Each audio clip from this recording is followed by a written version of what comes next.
pelo que já ouvimos de Ti nessa manhã, pelas bênçãos da aliança que nós provamos. Obrigado, Senhor,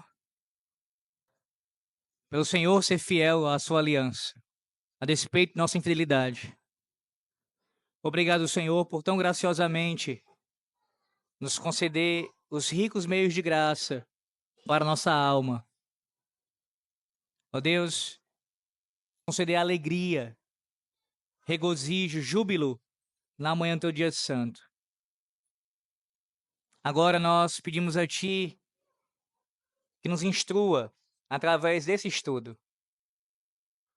Nos ajude, Senhor Deus, a entender a Tua vontade quanto a este tema tão controverso em nossos dias. Na verdade, não apenas em nossos dias, Senhor, mas que há muito tempo não poucos debatem sobre isso.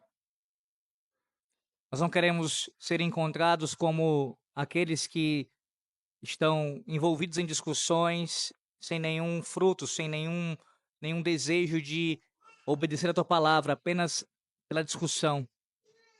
Longe de nós isso, Senhor.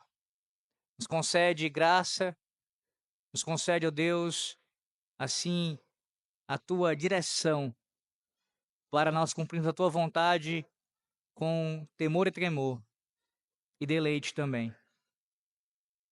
Ó Deus, que as dificuldades que alguns ainda possuem com esse assunto possam hoje serem retiradas, removidas pelo Teu Santo Espírito. E se ainda ficar alguma coisa, Senhor, que à medida do tempo em que nós convivermos, assim o Senhor possa me ajudar a me dar ainda mais sabedoria para explicar ao Teu povo, Senhor. E que o Senhor faça aquilo que eu não posso fazer, convencer no coração. Nós oramos assim em nome do Senhor Jesus Cristo. Amém. Vamos lá, meus irmãos, dando início ao nosso estudo dessa manhã, e aí eu preciso também fazer algumas considerações como eu fiz na semana passada. Lembre-se, aqui, por mais que seja uma aula, um caráter de aula, né, de escola bíblica, eu não vou abrir durante o estudo, devido ter muito conteúdo e coisas para explicar, para perguntas. Se você tiver alguma pergunta, porque talvez você tenha, me faça depois. Fique à vontade para fazer, seja pessoalmente ou pelo WhatsApp, tá bom? A gente pode marcar um momento, conversar sobre qualquer coisa que ficou ainda de dúvida no estudo dessa manhã ou no estudo passado. Outra coisa também, eu não tenho tempo para entrar em tudo que foi falado no último domingo. Então eu peço a você que, se você não escutou, escute o estudo de domingo passado. Ali são os argumentos basilares para você compreender o porquê nós não celebramos esta festividade, essa data do calendário litúrgico romanista. Então o que é que eu vou fazer nessa manhã? Nessa manhã eu pretendo, pode passar o slide? Eu pretendo. Não, pode passar. Perdão, é lá. Isso. Pode ir, pode ir.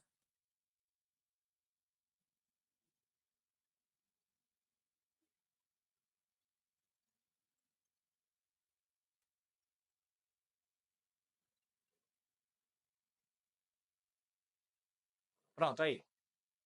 A partir daqui, tá? Ou seja, as respostas comuns dadas por cristãos para a celebração do Natal.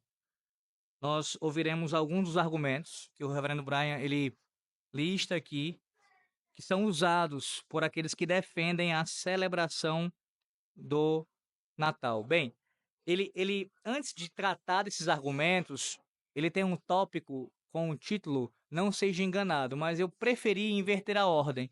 Eu quero falar sobre esse tópico Não Seja Enganado, que é um tópico de transição entre os argumentos apresentados, como eu falei no domingo passado, para esses agora que serão aqui listados. Então, o Não Seja Enganado eu coloquei lá para o final. Agora vamos tratar disso. Algumas respostas comuns dadas por cristãos para a celebração do Natal. Primeiro, vai passar. O texto de Romanos, capítulo 14, versículos 5 e 6, não permite aos cristãos a celebração do Natal? O que diz o texto?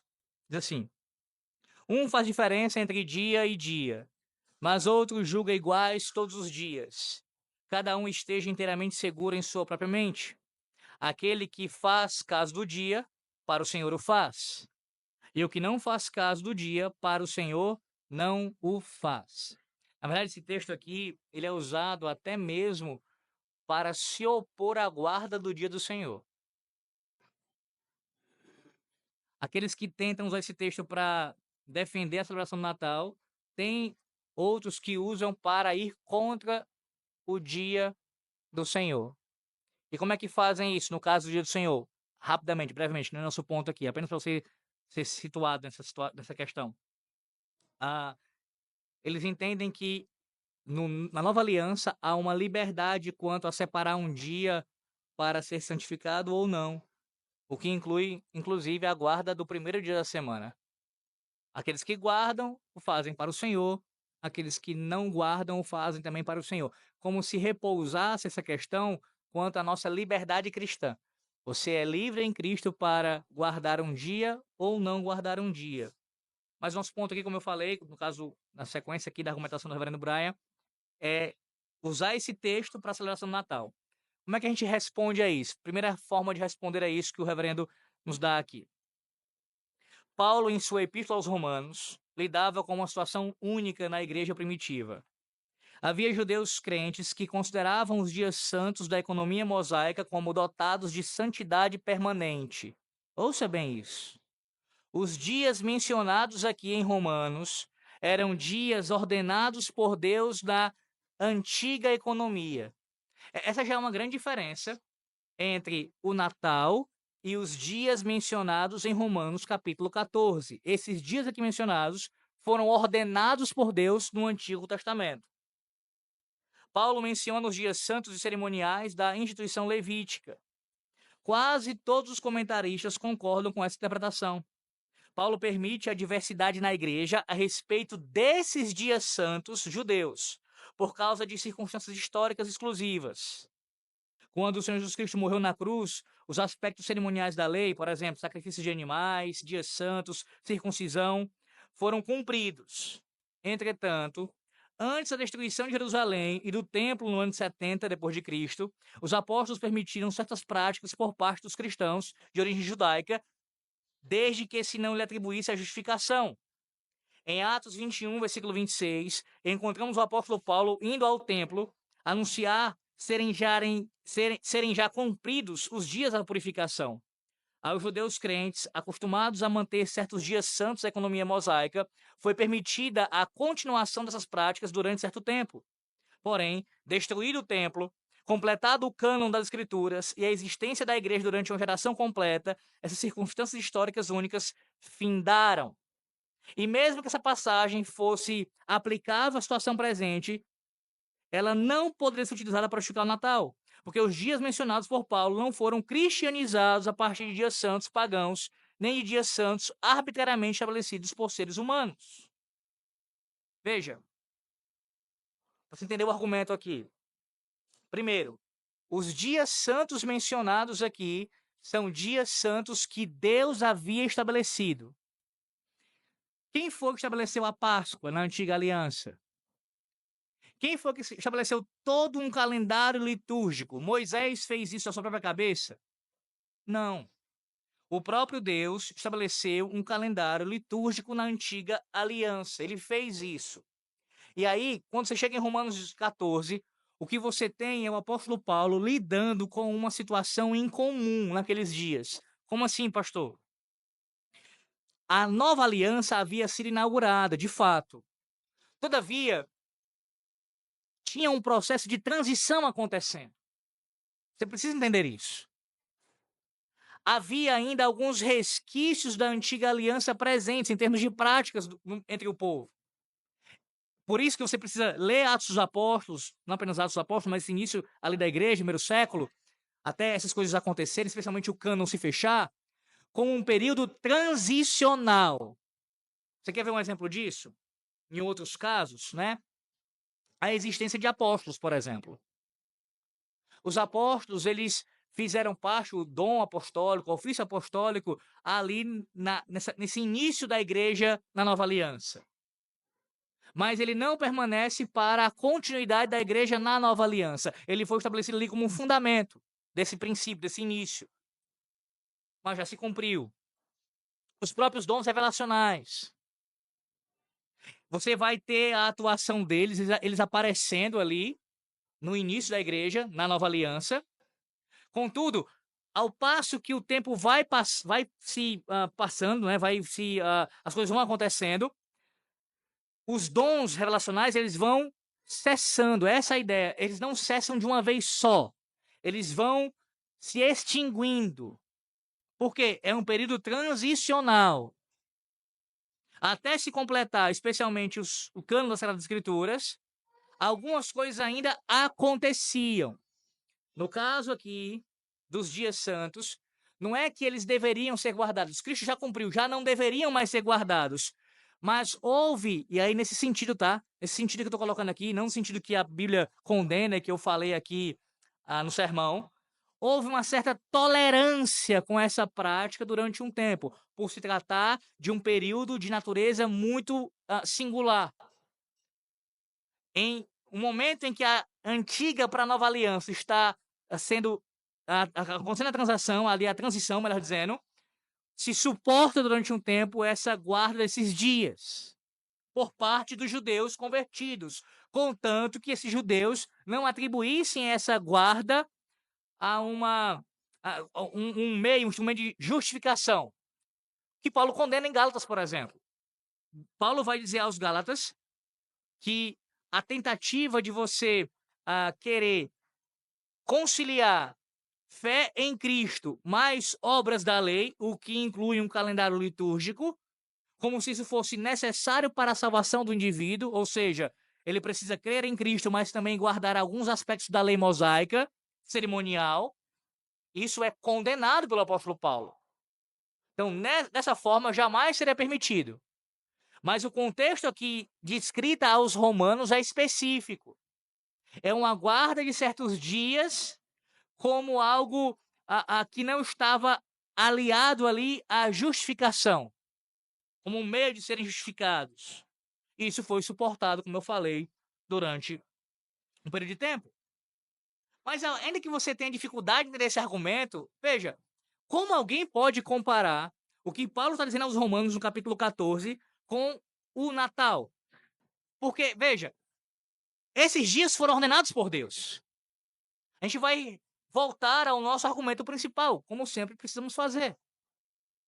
Quem ordenou a celebração do Natal? Onde há, no Novo Testamento, por exemplo, um texto que mostre a Bíblia dizendo que há um dia e dizendo qual é o dia, porque esses dias do calendário litúrgico judaico estavam prescritos claramente. A Páscoa será celebrada no dia tal do mês tal. E assim a festa dos tabernáculos, todas elas estavam prescritas de maneira explícita. Por quê? Porque era a vontade de Deus que esses dias fossem guardados, fossem celebrados. Deus ordenou e Deus especificou os dias, o período, o que deveria ser feito, como deveria ser feito. Então, usar esse argumento aqui para uma festividade, uma celebração que Deus não ordena, é você querer colocar na mesma categoria duas coisas de naturezas diferentes. Essas festas, esses dias, mencionados em Romanos 14, ordenados por Deus, cumpridos em Cristo, pela sua obra perfeita, suportada ali a sua guarda por parte de alguns judeus durante o período na transição da igreja, no caso da nova aliança, da antiga nova aliança. O Natal e qualquer outro data do calendário litúrgico romanista não foi ordenado pelo Senhor Deus. Não foi ordenado pelo Senhor Deus. Mas veja, ainda que essa passagem aqui pudesse ser usada para justificar, vamos até aqui, tá? E ele vai pegar o argumento e vai levar o seu máximo aqui. Veja, ainda assim, vamos considerar que essa passagem ela pode ser usada para justificar o Natal. Desconsidera o que eu falei agora, nesse sentido, tá? Não desconsidera completamente. Mas por um momento, bote de lado. Não, eu acho que dá para justificar por Romanos 14. Dá? Bem, então, a celebração do Natal, ela só poderia ser feita de maneira privada. Só de maneira privada. Ou seja, ela seria usada a passagem apenas para justificar a celebração privada dos dias santos judaicos por crentes judeus fracos na fé. No caso, seria usada para justificar o Natal. Ela não pode ser usada como justificativa para dias estabelecidos por seres humanos ou dias pagãos não ordenados. Mas veja, se você quiser celebrar, teria que ser a celebração, como eu falei, privada. Por quê? O que o texto diz? Mais uma vez, Romanos 14. Um faz diferença entre dia e dia, mas outro julga iguais todos os dias. Cada um esteja inteiramente seguro em sua própria mente. Aquele que faz caso do dia para o Senhor o faz, e o que não faz caso do dia para o Senhor não o faz. Vamos lá. Digamos que alguém que defenda a celebração, defende por esse texto, queira fazer um culto público, ou no caso, participar de um culto público, o pastor tem que promover isso, é o conselho da igreja. No caso de um membro, eu quero participar de um culto público de Natal. O texto não dá base para a celebração de um culto público. Vamos lá, por quê? A passagem, ela não apenas ela não permite a celebração do Natal, mas ela até mesmo proíbe qualquer tipo de festa relacionada ao Natal. Por quê? Porque Paulo aqui, ele permite a diversidade na igreja a respeito deste assunto, ou seja, dos dias santos dos judeus. Ambos os grupos devem aceitar mutuamente em busca de paz e unidade da igreja. Os dois lados querem obedecer à palavra de Deus. E aí, entenda, se você tem, numa mesma igreja, um grupo de cristãos que não vê problema em celebrar, e você tem um outro grupo que vê problema em celebrar, se aquela igreja, o conselho dela, promove um culto de Natal, vai criar um problema com aqueles cristãos que têm a sua mente ali, a sua consciência atingida por isso. Vou ser mais claro. Se isso é uma questão de liberdade cristã, eu posso celebrar. E você pode não celebrar, porque esse é um argumento muito usado, irmãos. Há quem diga isso. Rapaz, celebração do Natal não vai assim, não vai querer arrumar confusão com isso, não. É uma questão de liberdade cristã. A pessoa pode celebrar e a outra pode não celebrar. Pois bem, se é uma questão de liberdade cristã, então ela só poderia ser celebrada de forma particular. Em outras palavras, eu não poderia impor isso aos outros. Se é uma questão de liberdade cristã, eu posso fazer na minha casa e você pode não fazer na sua, e vice-versa. Mas a partir do momento que uma igreja tem um culto de Natal, já não é liberdade cristã. Já agora passa a ser uma obrigação, eu como membro da igreja, participar do culto. Ora, como não? Há uma convocação sendo feita para adorar a Deus. Como eu posso dizer não a isso? Eu estarei indo contra uma ordem, supostamente uma ordem divina, para adorá-lo. Então, se é algo de caráter, de natureza, de liberdade cristã, não pode ser algo imposto publicamente. Esse é o ponto. Você consegue entender o argumento? Teria que ser defendido à luz da sua natureza. A consistência deveria ser: se é liberdade, então eu posso fazer, você pode não fazer, estamos em paz com isso. Mas, irmãos, é isso que acontece na prática. Como eu falei no último estudo, se uma igreja resolve fazer um culto de Natal e uma família diz assim para aquele pastor, para aquele conselho daquela igreja: olha, a gente não pode participar por uma questão de consciência, nós discordamos, nós entendemos que não devemos celebrar o Natal. Irmãos, via de regra, você pode ter uma exceção, um outro canto, mas essa família vai ser vista como os Grinches, né? Como monstros, como seres que são. Como vocês não podem celebrar o Natal? Então, a própria prática da festividade, da celebração da festa, demonstra que as próprias pessoas não tratam como algo de liberdade cristã, porque não respeitam a sua liberdade de não querer comemorar. Não respeitam. Normalmente não respeitam.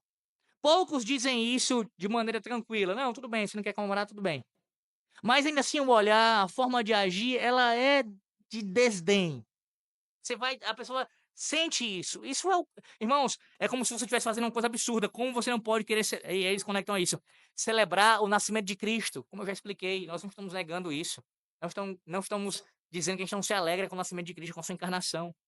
Mas não podemos participar de um dia santificado por homens, que um homem mesmo determinou. Ele diz assim, ó: pastores e presbíteros que autorizam a celebração do Natal abusam de seu ofício. Está falando no contexto público, de culto solene. O pastor e o conselho como um todo de uma igreja recebem sua autoridade de Deus. Eles são responsáveis por reger a igreja de acordo com a palavra de Deus. Quando pastores e presbíteros autorizam o culto especial de Natal, eles o fazem por conta própria, pois não há garantia da palavra de Deus para proceder assim. Portanto, neste ponto, ele não age de modo diferente de um papa ou um bispo, introduzindo invenções humanas na igreja. As pessoas na igreja que se recusam a tomar parte no dia festivo não pagão papal, que se recusam a adorar a Deus de acordo com a imaginação humana, que se recusam a adorar a Deus sem autorização divina, são forçadas pela liderança local a permanecer em casa em vez de estarem presentes ao culto público a Deus. Pense no caso quando cai no domingo. Quantas igrejas no dia do Senhor, e aqui pegando no sentido pior possível, bota a árvore, bota os enfeites, faz um bocado de coisa, o coral canta o culto todo, a mensagem é desse tamanho, quando tem, é cantata, e aí é o dia do Senhor e a pessoa que tem a sua consciência prejudicada ali, ela não pode ir por conta disso, impedida de cultuar a Deus. Mas veja, o argumento não é, eu tenho liberdade para fazer isso, ora, e a minha liberdade de não querer comemorar? Se é algo de natureza e liberdade cristã, eu posso não fazer. Quando tem um culto público, isso me é imposto a fazer. E se eu não fizer, a reação certamente será das piores possíveis. Portanto, neste ponto, muitos presbíteros atuam como papas, prelados e tiranos em detrimento do rebanho de Deus, por tirar a liberdade que temos em Cristo para adorar a Deus como corpo em espírito e em verdade, publicamente no dia do Senhor. Esse ano caiu no meio da semana. E várias igrejas farão seus cultos de Natal na terça ou mesmo na quarta. E mesmo um caso como esse, e eu conheço, não um nem dois casos, de irmãos que dizem, não vou para tal igreja nesse dia, pastor, porque a minha igreja nesse dia, porque eu não posso participar de um culto de Natal. Mesmo o argumento de alguns dos pastores sendo esse, de liberdade cristã, quando o irmão fala isso, eu estou falando de experiência própria, irmãos, de pessoas que eu conheço, se sentem esquisitos, como se fossem rejeitados por causa disso. Por causa disso. Mais uma vez, eu não estou dizendo que é algo da liberdade cristã. Mas se fosse, deveria ser celebrado em caráter privado. Se fosse. Não é. Mas se fosse, jamais culto solene em prol de Natal. Segundo lugar, segundo argumento, pode passar. Segundo argumento. Pode passar. Os judeus, nos dias da rainha Esté, não estabeleceram um dia santo não autorizado pela lei de Moisés? Este exemplo não permite que a igreja estabeleça dias santos, por exemplo, Natal, não autorizados pela Bíblia. Quando eu preguei em Esté, vocês devem lembrar que eu toquei nesse assunto. Tem um sermão que eu até cito, inclusive, o reverendo Brian nesse sermão. Então, vamos lá. Primeiramente, primeira forma de responder a isso.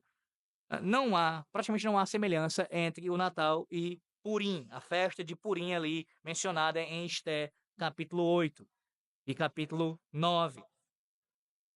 O dia de Purim seria semelhante ao dia de ação de graças. E aí, mais uma vez, citando os nossos símbolos de fé. A Confissão de Fé de Westminster, no seu capítulo 21, quando vai falar dos elementos de culto e vai citar também as situações extraordinárias e cita o dia de ação de graças, ela usa como, no caso os puritanos usaram, como fundamento exegético para um dia de ação de graças, exatamente o quê? Esther capítulo 9, versículo 22. Esther 9, 22, segundo a interpretação da nossa confissão de fé, é uma base exegética não para dias santos papistas, mas uma base para o dia de ação de graças. De ação de graças. Então, veja, aqueles que interpretam dessa forma, e eu estou falando de forma bem específica para pastores presbiterianos principalmente, eles estão em discordância com o documento que eles juraram subscrever. A interpretação do documento, pastor, mas eu posso discordar, o documento pode estar errado. Entre esse mérito em outro momento. Eu estou falando no primeiro momento aqui o quê? Um oficial da igreja que jurou subscrever o documento, que o documento atesta que o Esther 9 da base é para geração de graças, ele está indo frontalmente contrário ao que o documento que ele jurou confessa. Confessa. É uma reinterpretação do que o documento diz. Lembrando, inclusive, o que eu citei no domingo passado, diretório de culto de Westminster, que claramente, no final do Diretório de Westminster, diz que os dias santos da Igreja de Roma não devem ser continuados, não devem ser celebrados. Segundo argumento, Purim foi um acontecimento histórico único na história da salvação de Israel. O festival foi decretado por autoridades civis, ali no caso, o primeiro-ministro Mardoqueu. O povo concordou de forma unânime. A ocasião e a autorização de Purim estão escritas na palavra de Deus e foram aprovadas pelo Espírito Santo. O imperativo bíblico de não adicionar nem subtrair aplica-se às leis de adoração estabelecidas por seres humanos. Ela certamente não proíbe o próprio Espírito Santo de completar o cânon das Escrituras e instituir novas regulamentações. Colocando de outra maneira. Ora, Purim foi ordenado. Ainda que alguém consiga conectar algumas semelhanças entre Purim e o Natal, Purim foi ordenado. Purim está registrado na Bíblia. Purim foi ordenado. Mas como assim, pastor? Não foi Mardoqueu ali. Veja, não foi nos dias de Moisés, não foi através. Mas o ponto é, uma vez que foi registrado no cânon bíblico, está presente na palavra de Deus, foi inspirado por Deus, foi aprovado por Deus. Então não dá para comparar. Terceiro argumento, ainda com relação a essa questão de Purim. O Natal é intrinsecamente imoral por ter sido estabelecido sobre monumentos da idolatria pagã. Não há nada errado um país manter um dia de ação de graças por um ato especial de liberdade divina. Contudo, há algo muito errado quando uma igreja corrupta, no caso a Igreja de Roma, tenta dar características cristãs a vestimentas pagãs. E há algo muito errado quando protestantes conspiram com a igreja corrupta de Roma e usam o piedoso Mardoqueu como desculpa. São coisas distintas, irmãos. Ora, o Dia de Ação de Graças, pense no contexto americano, por exemplo. Eles celebram isso ali como nação em memória do que Deus fez em sua providência para com aquele povo. A semelhança do que aconteceu no dia de Purim, com relação à festa de Purim. Não há nenhum problema quanto a isso. Outra coisa é você estabelecer um dia como santo, anual, esse dia sendo colocado no calendário, esse dia sendo feito sem autorização bíblica nenhuma, sem nenhum respaldo e obrigando a igreja a participar dele. Mais uma vez, eu quero deixar isso bem claro aqui. A nossa confissão de fé de Westminster, ela faz distinção entre dia de ação de graças e Natal, Páscoa e qualquer outra data festiva da Igreja de Roma. São duas coisas diferentes. Duas coisas diferentes. Dia de ação de graças, ele acontece quando a igreja se reúne, no caso, um povo se reúne para agradecer a Deus por um feito da sua providência historicamente. É isso. E, como eu disse, há amparo bíblico para isso, com relação à festa de Purim. No caso do Natal, não há. Não há. Terceiro argumento. Pode passar. Essa questão que é levantada. Não se questiona que o Natal não tenha lugar no culto público a Deus. Mas não seria correto celebrá-lo em particular?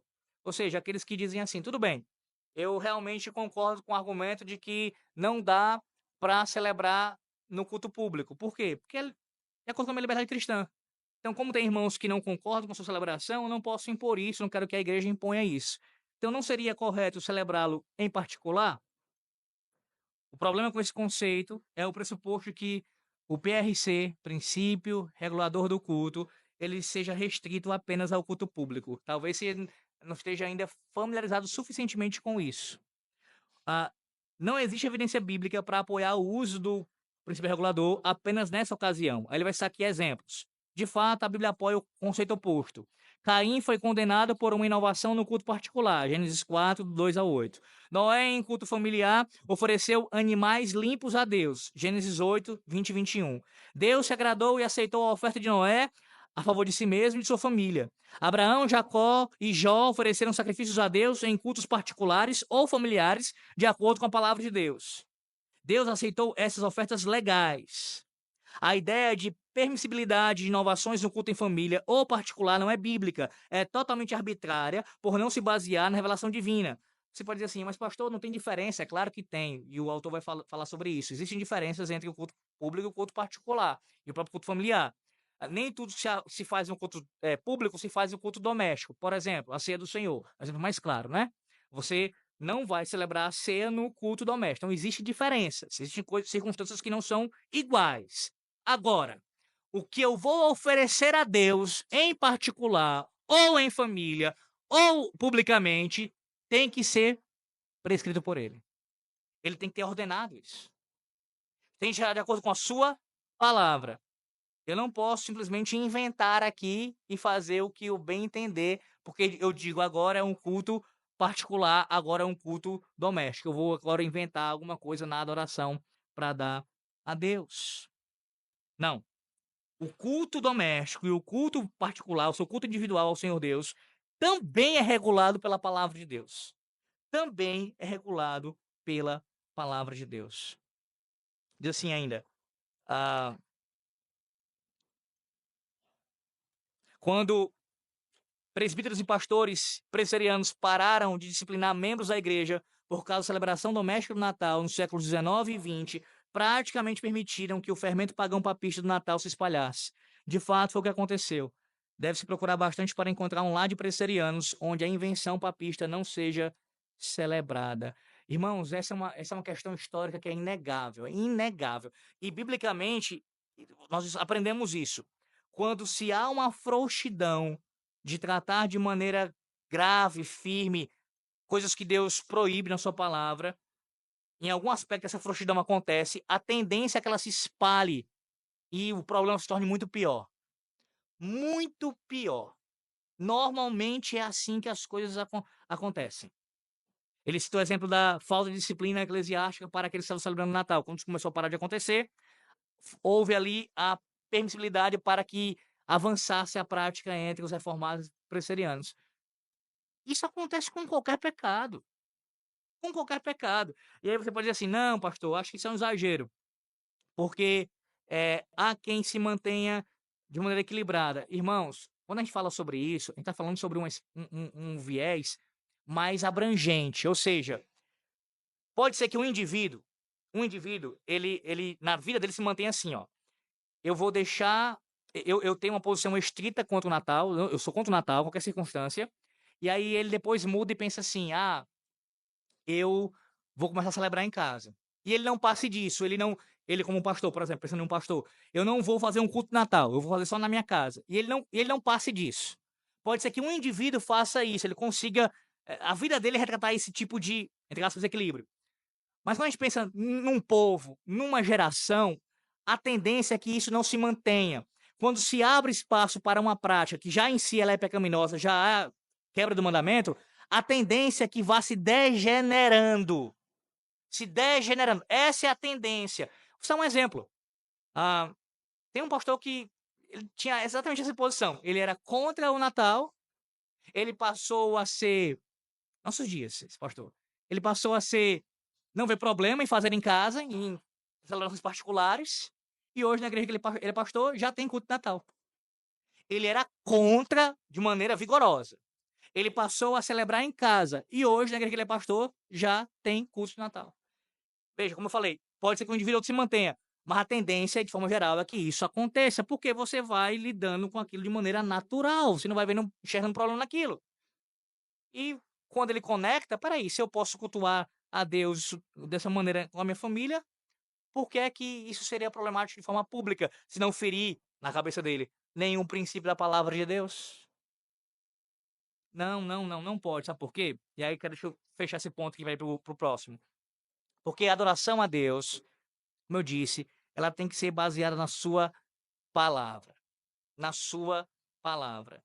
A pergunta é: onde Deus autorizou que as famílias se reunissem para guardar um dia santo que ele não instituiu? Porque é isso que as pessoas estão fazendo naquele dia, irmãos. Estão se reunindo em torno de, no caso da casa, pensando na casa, não pensando em culto público. Estão se reunindo numa casa, num ambiente ali familiar. E o que está motivando, o que está sendo a razão dessa reunião? A razão dessa reunião, falando em termos gerais, tá? É a data, é a celebração, é a festa. É isso. Então, há uma participação, direta ou indireta, com quem? Com outros que celebram essa data que Deus odeia. Papistas, mundanos, que eu citei no último estudo, que estão ali em torno daquela celebração, festejando uma coisa que Deus não ordenou. Então, a gente é coparticipante disso também, de uma adoração falsa a Deus. Quarto, pode passar. Quarto, nós não celebramos o Natal. Esse é um argumento que eu já escutei muitas vezes e parece que, quando você vê assim, né, pastor, alguém consegue dizer isso? Consegue. Nós não celebramos o Natal. Para nós, o dia é apenas um dia comum em família. O que poderia haver de errado nisso?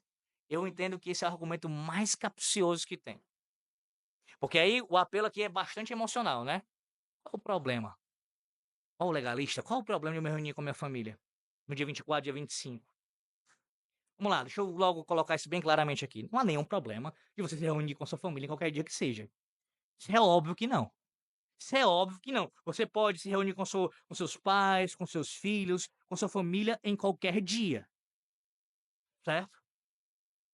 O problema, como eu já citei agora, é você se reunir por quê? Deixa eu me dar um exemplo bem prático disso. Os irmãos sabem, e eu já estou expondo isso o mais claramente possível, né? Qual é a minha posição sobre o assunto. Então, eu não celebro, isso já tem quase 10 anos, eu não celebro, não participo. Minha esposa também não. Meus filhos se casam um dia. E eles se casam com pessoas e eles mantêm isso na vida deles, seus cônjuges também. E, digamos, nenhum dos meus filhos, e eu peço a Deus que isso aconteça, se envolva nessa celebração. Nenhum deles. Nem meus filhos, nem meus netos. Estou colocando aqui no condicional. Se isso acontecer, e tomara a Deus que aconteça. E aí, a gente se resolve no dia 24, no dia 25 mesmo, mas no dia 25 que é feriado. Mas vamos marcar um almoço? Qual é o problema? Nenhum. Nenhum. Em si. Por quê? Porque todos os envolvidos nesse almoço, nesse jantar, ou seja lá o que for que a gente vai fazer juntos, a gente vai fazer porque a gente vai só aproveitar aquele feriado para se reunir. Como qualquer outro feriado ao longo do ano, que você tem inúmeros do calendário papista, nosso país, vários feriados, e a gente vai se reunir para quê? Para comer, para passar um tempo juntos. Ninguém ali celebra. Ninguém vai no almoço fazer um almoço especial porque hoje é o dia. Ninguém vai fazer um jantar especial porque hoje é o dia. Não, a gente vai ter um momento em família para comer, sendo que todos nós não celebramos aquela data, como qualquer outro feriado. Qualquer outro feriado. Segunda situação hipotética. O meu genro, Deus me livre, ele celebra. E me chama para casa dele. E ele vai fazer um jantar em torno disso. Eu não vou. Eu não vou. Questão de consciência. Por quê? Porque aqui é diferente. Veja, há ali um propósito, há ali uma intenção, há ali todo um movimento e uma expressão de envolvimento com a coisa. Então eu não vou participar. Agora, a questão é, a reunião familiar em si é errada nesse dia? É claro que não. A reunião por causa disso, para isso é. Dá para você conseguir distinguir as duas coisas? Ver que é diferente as duas coisas? Ora, pense com relação a um outro dia do calendário papista. São João. Vai lá, você vai ter o feriado ou qualquer outra data. E aí você vai se reunir por quê? Ora, vou reunir porque é minha família, eu quero conversar, eu quero ter um momento com eles, quero dar graças a Deus, quero comer juntos. Você faz por causa do santo? Você faz a reunião por causa daquela data, do que aquela data está significando? Você não faz por causa disso. Você faz por causa do contexto familiar. Pois bem, a mesma coisa. Agora, se é em prol disso, se é com vista essa celebração do dia, eu não participo. Como não tenho participado nessa quase uma década. Eu não vou porque eu sei que as pessoas que estão ali, contexto familiar, tá? Elas estão ao redor disso, elas querem isso. Elas estão fazendo por causa da data, elas estão fazendo em celebração à festividade, é por causa disso. Eu não posso me envolver. E não vou me envolver por questão de consciência. Entrando também em outras questões mais práticas, que eu fiquei de fazer isso hoje. Vamos lá, outra questão. A comida. Nenhum problema em si com o que você come nesse dia, como qualquer outro dia. Ora, lembre-se do princípio que Paulo ensinou aos primeiros coríntios. Você comer uma carne sacrificada a ídolos, em si não é pecaminoso. O que é pecaminoso? É participar do falso culto prestado aos ídolos. Este é o pecado. Então vamos lá. Eu tenho um vizinho que celebra o Natal. E ele, no dia 24, no dia 25, resolve mandar para mim, para minha família, uma comida do que eles estavam lá comendo, celebrando. Há algum problema de eu aceitar essa comida? Nenhum. Há algum problema de eu comer essa comida? Nenhum. Eu posso comer, graças a Deus. O que eu não posso fazer, à luz do que a palavra de Deus ensina, é me envolver numa participação idólatra de um culto que Deus não ordenou. Então eu não vou lá celebrar com meu vizinho, eu não vou celebrar com os meus familiares que celebram, eu não vou fazer isso. Mas se eles quiserem me dar uma comida no dia ou depois que eles usaram para aquilo, problema deles era para aquilo. Eu vou receber a comida e vou dar graças a Deus. Já sei várias vezes essa questão, né? Mas eu tô cansado disso, mas vou usar de novo. Panetone. Eu não como, não é porque não é que é pecaminoso. Olha, pecado comer o panetone. Porque é ruim. É horrível. Eu pelo menos acho. Respeito quem discorda. Aqui é liberdade cristã, tá? Aqui dá pra gente discordar. Só o cheiro pra mim é uma coisa insuportável. Eu lembro que a minha mãe sempre fazia meu pai comprar. Tinha que comprar todo ano panetone, todo ano panetone. E aí eu já sentia de longe a catinga daquele negócio vindo da cozinha, minha mãe comendo. Pra mim é ruim. Eu não como, não é porque eu não gosto, não é porque eu não acho pecado, é porque eu não gosto. Minha esposa gosta. Então, minha esposa quer comer panetone e eu posso comprar, eu vou comprar. Qual o problema? Não, mas esse bolo é associado a uma questão pagã e o pessoal usa no Natal. Não tô nem aí se eles estão usando para ídolos, não tô nem aí se eles estão usando no Natal, não tô nem aí. Eu estou comprando o bolo, eu estou usando para comer na minha casa, e graças a Deus. Pense mais uma vez no contexto de festa junina, né? As festas juninas. Nordeste é muito forte, né? Ora, qual o problema de eu comer creme de galinha? Aí é bom. Vatapá, nesse período? Nenhum. Agora sim. Ah, eu tô passando por um local. Nesse local se vende essas comidas. E lá tá tendo uma festa de celebração em torno da data. Ora, eu parei lá, só comprei numa barraca e saí. Qual o problema com isso em si? Não sendo no domingo, é óbvio, né? É bom frisar, porque algumas pessoas acho que ainda esquecem disso. Não sendo no domingo, é claro. Ora, eu vou, compro aquele pratinho, levo para minha casa e vou comer. Eu não vou participar da festa. Eu não vou me envolver naquela adoração falsa. Eu não vou fazer isso. Eu posso comer, certo? Essa é a distinção. O princípio se aplica dessa maneira. Então, a celebração familiar em si, o ajuntamento da família, qualquer dia, nenhum problema em si. Em prol de uma data, de uma festa que Deus não ordena, pecado. Pecado. As duas coisas têm que ser muito bem distintas. E aí ele diz assim, ó, escute. Há 365, perdão, há 365 dias no ano. Escute bem. É interessante que o dia anual da reunião da família ocorra exatamente em 25 de dezembro. Por acaso vocês não estariam imitando seus vizinhos pagãos e sua cultura? Escute, ele não está contradizendo o que eu falei, não, para você entender a questão mais abrangente. Vocês não estariam celebrando o dia como os demais e apenas declarando o secular como justificativa ou desculpa? Se você estiver passando um dia agradável em família, você encherá sua sala com monumentos e lembranças da idolatria passada e presente? Você diz ser apenas um dia secular em família, mas você tem uma árvore de Natal, sempre verde, visco, presentes, velas e cantigas. É óbvio que vocês celebram o Natal da mesma forma que os papistas. A verdade é que se vocês eliminarem toda a parafernália pagando o Natal, então provavelmente não se incomodarão em celebrá-lo. O dia pagão perderia seu fulgor, charme e atração emocional. Como cristãos, devemos nos dedicar à família, devemos nos reunir com nossos parentes e usufruir mutuamente de sua companhia, mas não precisamos de um dia de festa pagã para fazê-lo.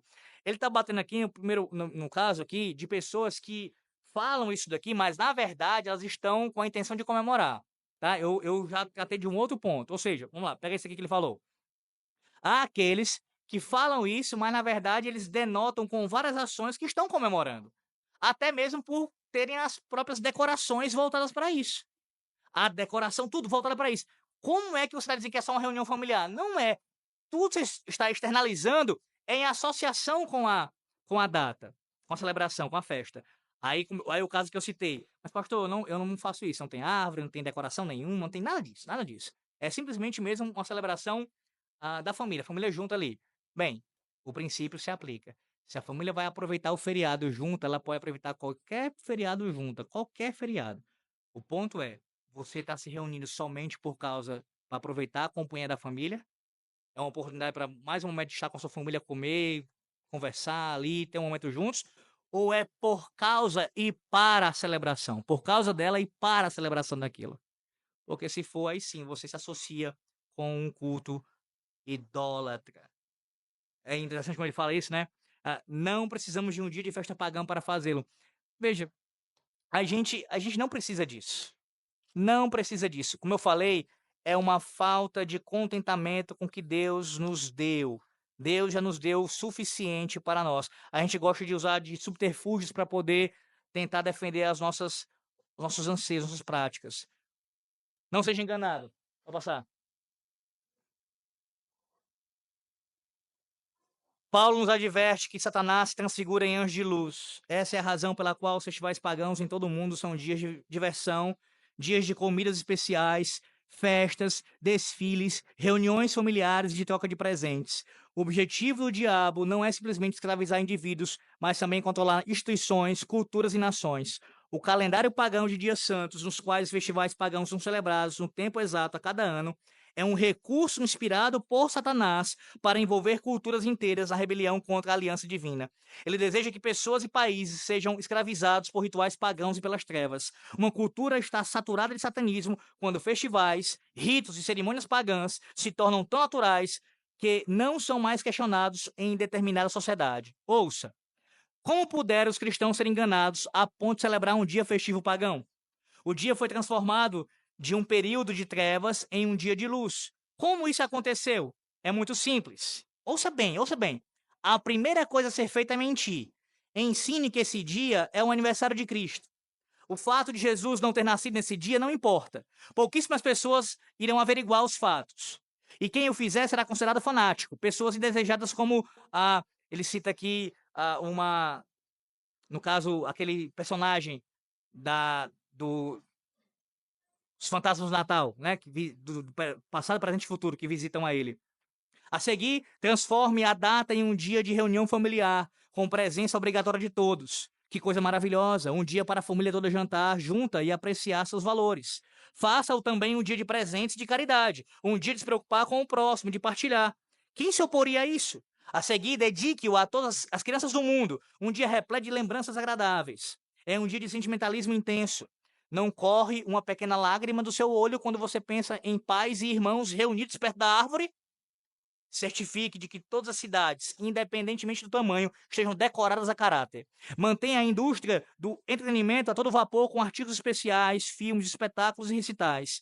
Exerça pressão em sua comunidade, local de trabalho, igreja e família sobre quem não celebra o dia para que seja considerado perversor da verdade ou desconectado da realidade. Essa estratégia tem sido efetiva? Sim, e muito. Houve um tempo quando presbiterianos e congregacionais disciplinavam irmãos pela celebração do Natal. Para os protestantes da ala calvinista da Reforma, a celebração desse dia foi impensável durante quase 300 anos. Agora, se você for presbiteriano e não celebrar o Natal, irmãos da mesma denominação pensarão que você é um fanático. Os protestantes têm sido enganados, iludidos, ludibriados e tapeados por terem esquecido o princípio regulador do culto a Deus. Toda a palavra de Deus é pura. Escudo é para os que confiam nele. Nada acrescentes às suas palavras, para que não te repreenda e sejas achado mentiroso. Provérbios 30, 5 e 6. Haveria apenas uma razão aceitável para o cristão celebrar o Natal, e ela seria uma ordem direta da palavra de Deus para assim proceder. Visto que não há uma instrução implícita ou explícita para agir dessa forma, sua celebração é proibida. E aí eu quero que você se atente para esse ponto dele não seja enganado. E aí a ilustração. Pô, a gente tem um costume, e isso é por conta da falta do conhecimento bíblico, de só ver diabo naquilo que é escancaradamente diabo.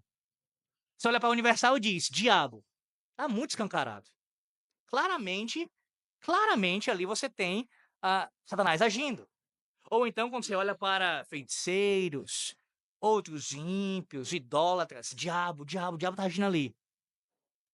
Mas você esquece que a principal artimanha de Satanás, a sua principal estratégia é o engano, é a mentira. E a sua habilidade de se transparecer, ou de se parecer com as coisas de Deus. Essa é a sua principal habilidade.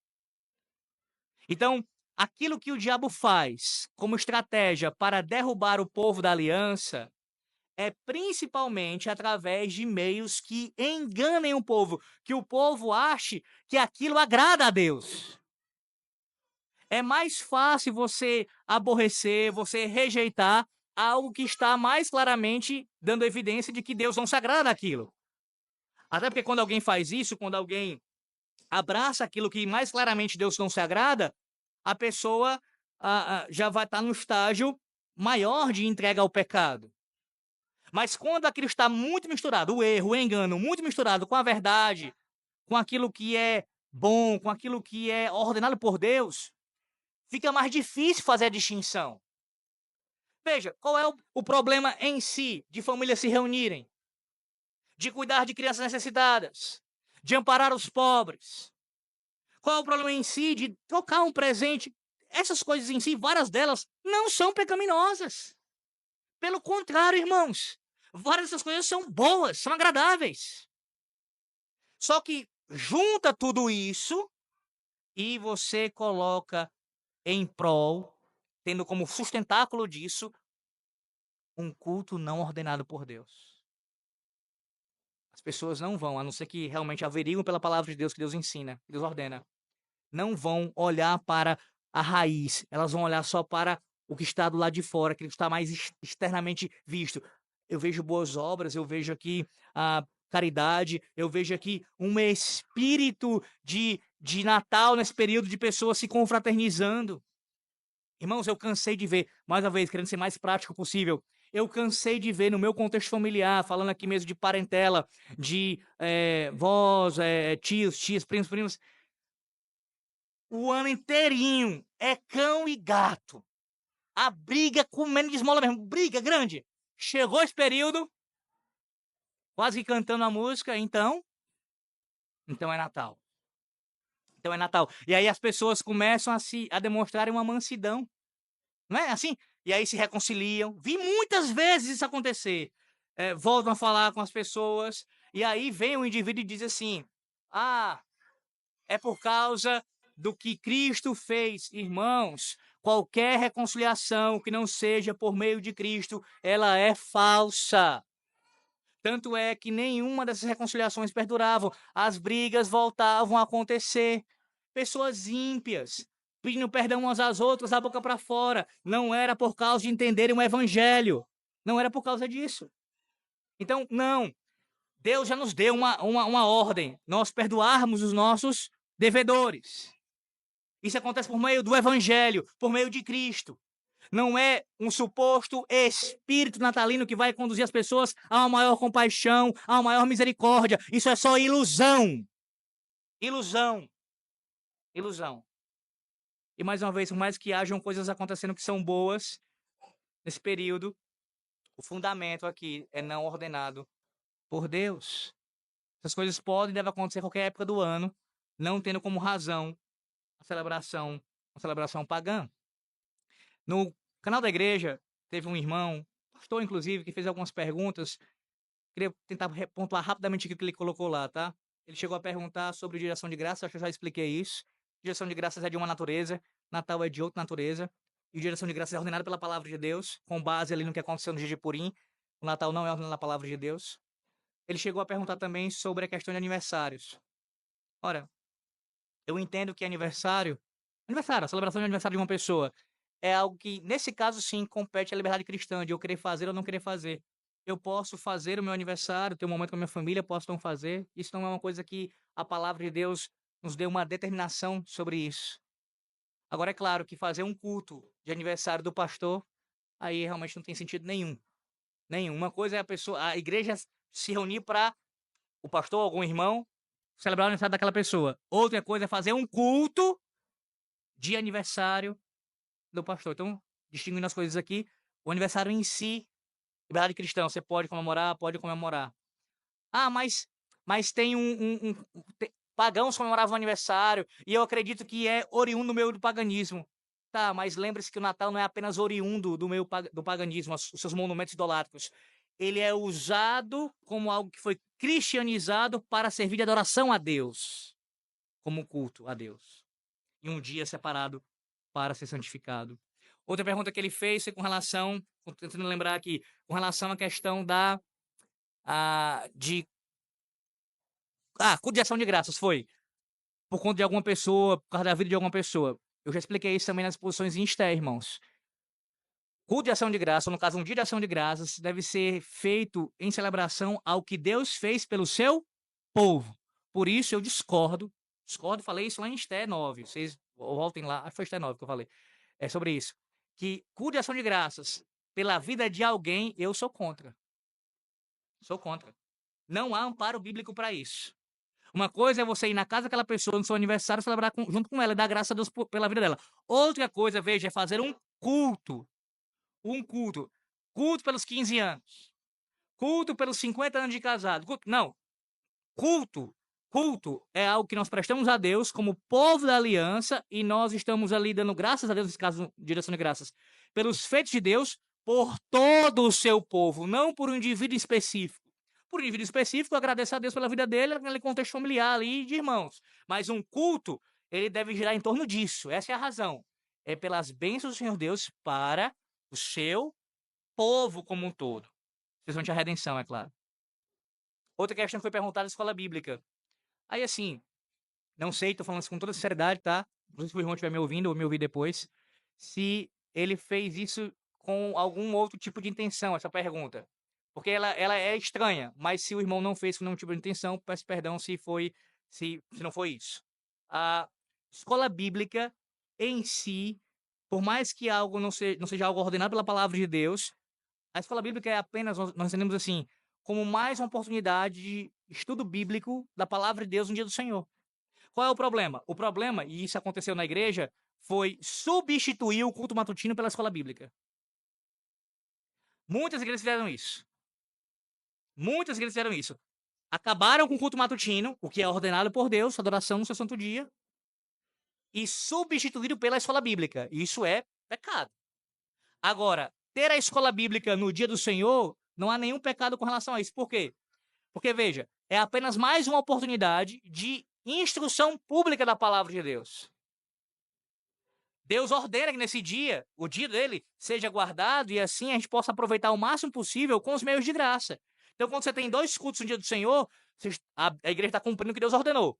Se ela tiver mais um momento de instrução, vai ser mais um benefício, mais uma bênção, mas pode ter como pode não ter. É mais um momento de instrução.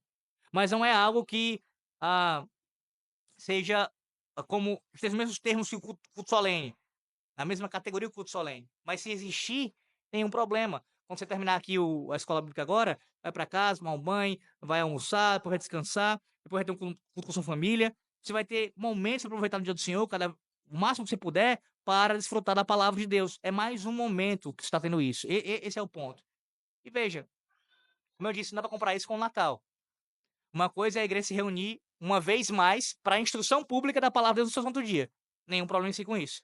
Outra coisa é separar um dia que Deus não ordenou para ser celebrado. Concluo dizendo o seguinte: vamos para a conclusão aí. Conclusão. Daqui eu, de fato, termino. Se a igreja de Jesus Cristo deve ser sal e luz para a nossa cultura degenerada, ela deve purificar a própria casa.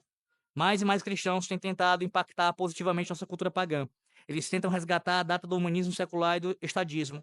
Esse novo envolvimento é necessário, mas ele não será bem sucedido até que a igreja retorne à pureza doutrinária e do culto alcançada pela ala calvinista da Reforma. O Estado romano pagão, com todo o seu poder, não conseguiu destruir a igreja cristã. A igreja prosperou a despeito da tirania e da opressão do Império Romano. O que causou o colapso da igreja foi a decadência interna, perdão. A corrupção da doutrina e do culto na igreja a tornaram uma fonte de heresia, superstição, idolatria e tirania. O evangelicalismo moderno se encontra em um sério estado de declínio. O movimento de crescimento da igreja, o movimento ecumênico, o pragmatismo e a manutenção da paz têm precedência sobre a integridade doutrinária e o culto puro. Como resultado, o evangelicalismo moderno é frouxo, comprometido, impotente e morno. Não é simples coincidência que a igreja tenha tido um impacto mais positivo sobre a sociedade e a cultura quando sua doutrina e culto eram mais puros. Por exemplo, o segundo período da Reforma na Escócia, 1638. Só quando retornarmos ao culto bíblico rejeitaremos a autonomia humana. Eu sei que é difícil, irmãos. Eu peço que você escute depois também o estudo que foi postado. Eu dei para a congregação esse estudo por áudio.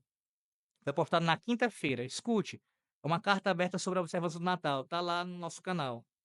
Ali o autor ele procura falar de questões bem pessoais, particulares, do envolvimento dele com a celebração. Há muito de emocional envolvido, eu sei disso. Eu falo isso também por testemunho pessoal meu. Foram muitos anos celebrando, envolvido em família, tem muitas memórias afetivas ligadas a isso. Mas como você já tem aprendido, Você não é guiado, você não é orientado pelas suas afeições. As suas afeições devem se moldar à palavra de Deus. E assim como outras coisas que você já abandonou na sua vida cristã, você já abandonou outras coisas que você gostava, que você não via problema, que você nem sente mais falta, certamente, se você começar a experimentar isso pela palavra de Deus com relação a esse assunto também, você chegará a um momento, um estágio que você verá que nem se lembra se isso realmente foi importante na sua vida algum dia, porque você está satisfeito com o que Deus já lhe concedeu. Trate como mais um dia normal, é assim que eu trato. É um dia normal. 24, 25 são dias normais, comuns que eu posso, muito bem fazer qualquer coisa que eu faço nos outros dias da semana, na minha liberdade cristã, para a glória de Deus. É assim que nós observamos. O único dia santo, santificado por Deus, separado por Ele, é o dia do Senhor. Que Deus os abençoe, em nome do Senhor Jesus Cristo. Amém.